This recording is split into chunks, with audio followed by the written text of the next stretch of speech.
জানিবেন সে জগতে বৈষ্ণব ক্রোধ, যার বদনে দর্শন করলে বদনে কৃষ্ণ নাম আসবে।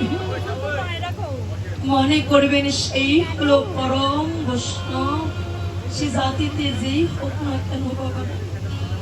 তবে আপনারা সেই পরম বৈষ্ণব কৃপা রাখবেন, আশীর্বাদ রাখবেন, আপনাদের চরণ ধরে আমার অঙ্গে দেবেন। কারণ বৈষ্ণবের সাধুগুরু পরম বৈষ্ণবের চরণ ধুত জল সে যে হয় সর্বতীর্থের ফল। আমি একদিন করিলাম না সম্ভব। বৈষ্ণবের চরণ ধুলি যদি লাগে, বৈষ্ণবের চরণ ধুলি যদি কারো অঙ্গে লাগে, এত কথা বলবেন না মায়েরা, অনেক জায়গা আছে তো, বসেন না কেন আপনারা?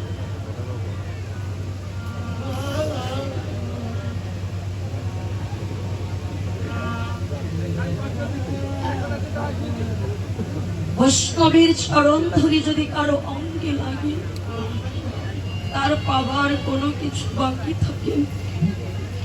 বৈষ্ণবের চরণ ধুলি যদি